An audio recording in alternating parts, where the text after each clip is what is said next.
Hi, welcome back to the basement. I'm Steve Lewis. Today we conclude our two-part look at Almost Summer. In part one, we concentrated mainly on the movie, recently released on DVD and Blu-ray. In this episode, we'll talk more about the music in the movie and also, of course, the soundtrack album. On Saturday, May 6, 1978, Mike Love's Celebration, along with Brian Wilson, made an appearance on ABC's American Bandstand. Dick Clark introduces them, mentions the film Almost Summer, and shows a copy of the soundtrack album. The group mimes to their single Almost Summer, then at number 66 on its way up the charts. Mike makes some very strange hand gestures early on. After the line, "Linda wants to be a nurse," he points at his eye, then pretends to lick his finger, or induce vomiting, I'm not sure which. After that, he waves his hands at the camera, doing what we would today call jazz hands.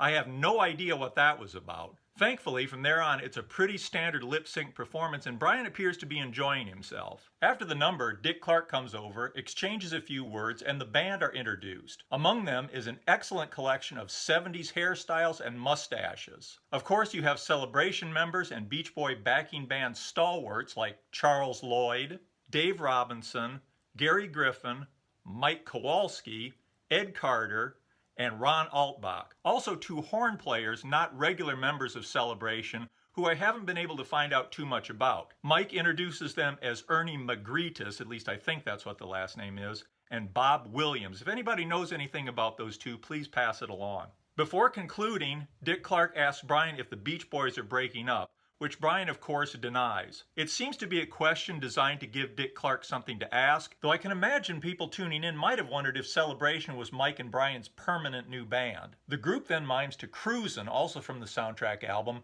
with the background changing to purple and a few exciting new camera angles. The soundtrack album was released 2 days later on Monday, May 8th. Apart from 2 tracks by other artists, all the music is by Celebration, Mike Love's side project, composed of members of the Beach Boys touring band.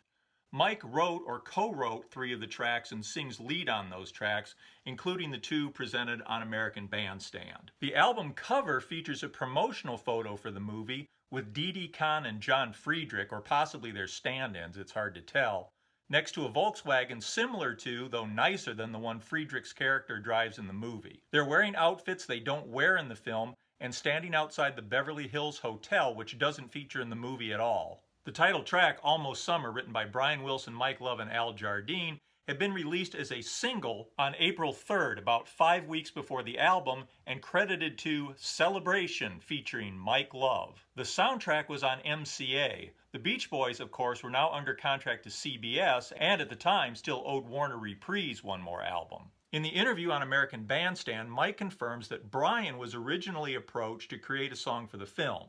Contractually, the Beach Boys couldn't do it, so they did it with Celebration instead.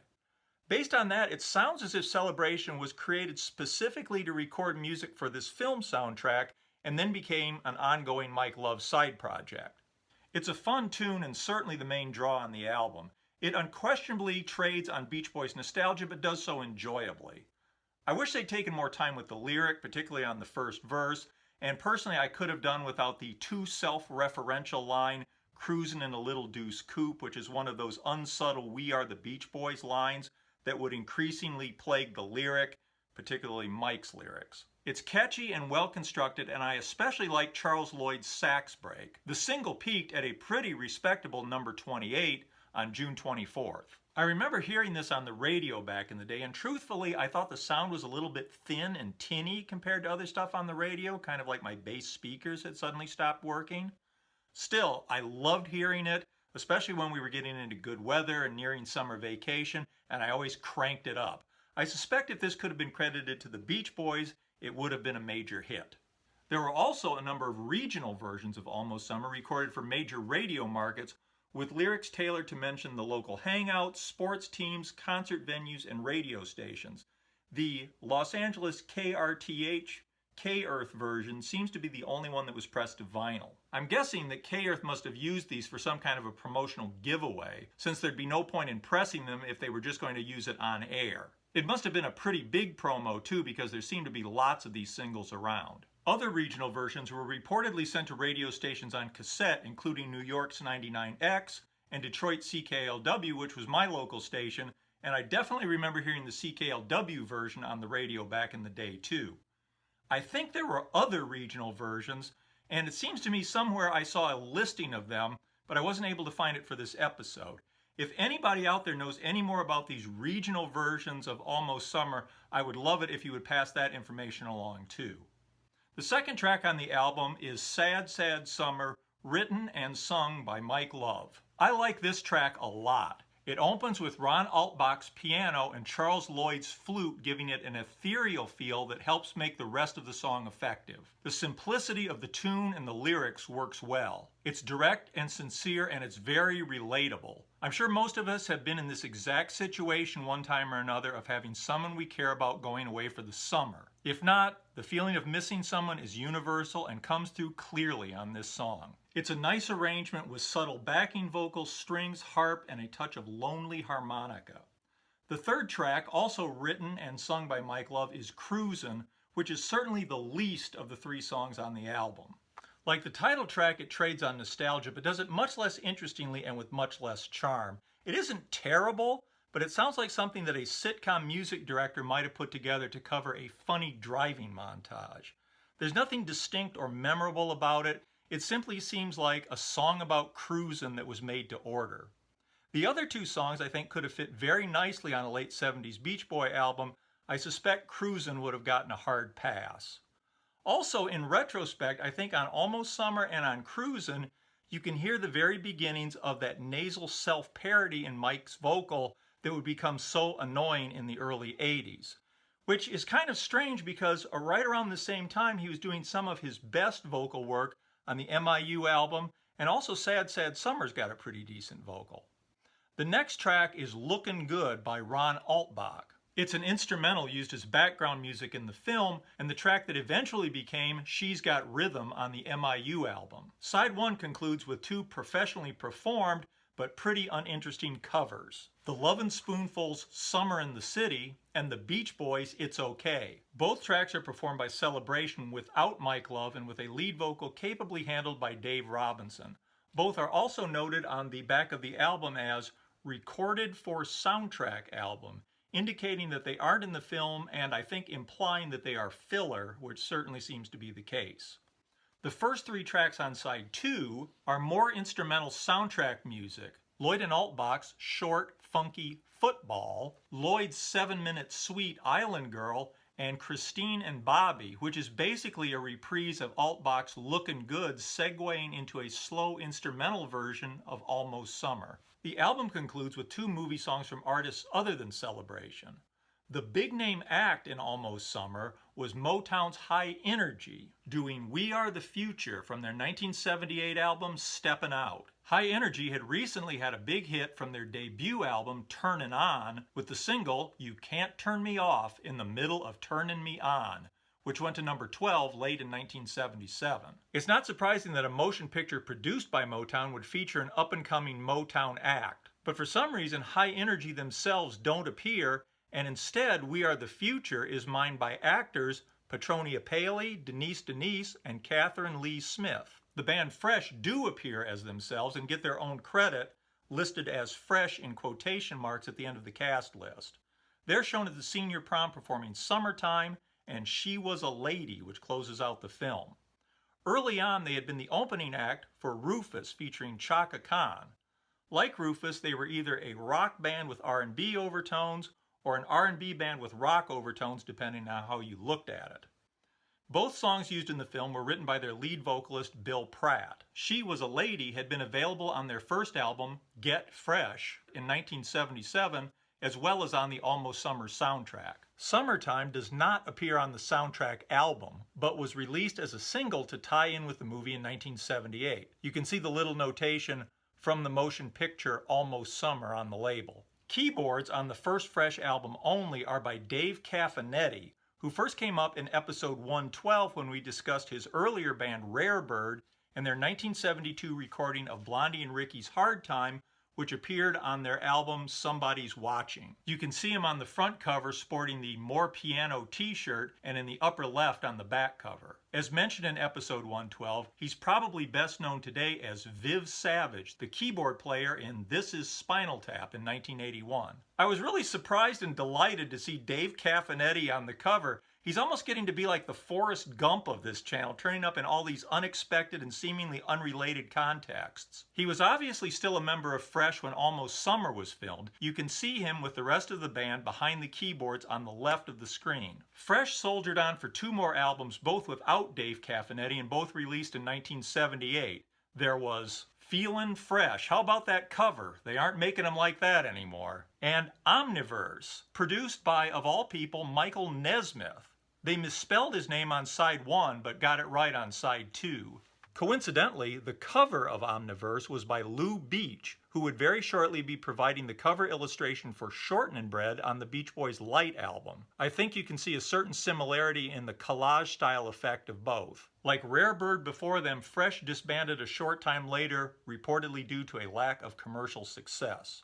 There are some other songs that appear in the film but not on the soundtrack album. In the prior episode, we talked about an early version of Lady Linda that's heard playing on a radio in one scene. It's credited in the film, though for contractual reasons, I'm sure, not to the Beach Boys. The end credits also list Chief Joseph along with Island Girl as music by Charles Lloyd. It may have been cut from the film, or it may be in the film and I just missed it. In any case, there's no Chief Joseph on the soundtrack album. Another song that appears briefly in the film, but is not on the soundtrack, is Stickball by P. Vert, an extremely X-rated comedy record from 1972, and it's no surprise that it isn't on the album. In the film, someone plays it over the PA in the cafeteria for a few seconds before it's shut down. Seemingly, the teen audience is supposed to recognize it along with the kids in the cafeteria. I'd never heard it before, and it took me a while to figure out what it was. Was this well known in some part of the country? In the DVD bonus interviews, director Martin Davidson and actors Lee Purcell and Tim Matheson all talk pretty extensively about working with the Beach Boys. I won't try to repeat all their anecdotes here, but it's definitely worth checking out. Of course, these events took place a long time ago, and some of the memories are understandably a little bit vague 40+ years later. Martin Davidson talks about attending recording sessions for the soundtrack at Mike's extensive home studio overlooking the ocean. In Davidson's recollection, Dennis had already passed away at the time the soundtrack was recorded. Of course, he's about 6 years early on that, but I think Dennis was certainly nowhere in evidence and not participating. Davidson says that Carl was very helpful. He was wonderful. Of course, Carl isn't credited on the soundtrack album, and from all the sources I've seen, he wasn't involved. Maybe Davidson just met him, or maybe he had some very minimal involvement. Of course, it's just vaguely possible that Carl's involvement would have made it too close to being a Beach Boys record and it was downplayed. I don't know. He says that Mike Love kind of ran the whole show. He was not only the lead singer at the time, but he was the producer and administrator. He did it all. Davidson recalls that it took about 6 months to record the soundtrack, and that Mike had guest houses on his estate where they, seemingly meaning himself and the other Beach Boys, could all live. When it was time to record, each of the Beach Boys would take a separate car a mile up the hill to Mike's recording studio. This really surprised me. I think it's unusual for a film director to be present when a soundtrack is recorded, much less to live on the property at the time. 6 months also seems like an awfully long time for the Beach Boys to take putting together 3 songs. I don't suppose it was 6 months of continuous work, or that Davidson and the other Beach Boys were living on Mike's estate for 6 months, but it's not clear from the interview. Davidson says that Brian was going through a very, very, very, very difficult time, and that they had to deal tenderly with Brian's situation. He also alludes to Dr. Landy being present. He says that the other Beach Boys would lay down the basic tracks and then call Brian into the studio, sometimes bribing him with the promise that pizza was available in the studio. Then Brian would lay down his parts, and at that point he says it was magical and you had the classic Beach Boys sound. One thing Davidson, or Purcell or Matheson for that matter, never mention in the interviews is Celebration. Of course, there's no doubt that Charles Lloyd, Ron Altbach, and other members of Celebration are playing on the tracks. The album cover says it was recorded at TTG, Condor Ridge, United Western, Maharishi International University, also of course the site of the sessions for the unreleased Merry Christmas from the Beach Boys album and the MIU album in the fall of '77. One Step Up Studios, and Wally Heider Studios. Some of these might be for the fresh or high energy tracks. I'm thinking that Condor Ridge was the name of Mike's home studio. Please let me know if that's correct. Davidson only talks about the Beach Boys. Possibly it's shorthand for the Beach Boys and the other band members that made up Celebration. Possibly they recorded their parts at other sessions and other studios, possibly both. Ironically, for a film titled Almost Summer, it went into wide release at the beginning of the fall on September 22, 1978. As they both discuss in their interviews on the DVD, Universal had Lee Purcell and Tim Matheson go on the road with the Beach Boys from April 14th through April 23rd to promote the film. They made stops in Texas, Oklahoma, Arkansas, New Mexico, and Arizona. Both Purcell and Matheson say that it was very exciting but also extremely tiring having to be up early to travel, do press conferences with the local news programs, and then do the concerts at night. Apparently after Charles Lloyd's opening set, they'd come on stage, do a little bit of patter, show a 15-minute clip of the film, and then introduce the Beach Boys. They pass along some fun anecdotes on those DVD interviews, which again are worth checking out. The Beach Boys added the soundtrack songs Almost Summer and Cruisin' to their set for the tour. The film opened regionally in Dallas and Oklahoma City on April 21st, shortly after the Beach Boys tour had passed through those cities. As discussed, the Almost Summer single had come out on April 3rd, and the soundtrack album was released on May 8th, making it look as if a spring wide release of the film had been planned. So what happened? In his interview, Martin Davidson says that the film wasn't released properly, but he doesn't recall the circumstances. I've read that Universal had two other titles, FM and I Want to Hold Your Hand, that they thought would perform better over the summer, so Universal decided to release those and hold Almost Summer back. As mentioned back in the 1978 pop culture episodes, there's also a suspicion that with the big summer blockbuster Grease coming out in June, they decided not to compete head-to-head for the teen audience and delayed Almost Summer to wait for Grease to begin cooling down at the box office. I'm sure the delay didn't help the film's chances and largely negated any momentum that might have been gained from the soundtrack album and its hit single. The Almost Summer soundtrack has a couple of solid tunes and remains an interesting, if somewhat mysterious, footnote in Beach Boys history. I look forward to your comments, especially if anybody can shed any light on the recording of this album and also on those regional versions. Always looking forward to some more good information. Thanks for watching. Please hit like and subscribe if you haven't done that. Always appreciate it. Have a good week. We will see you next time. Thanks. Bye.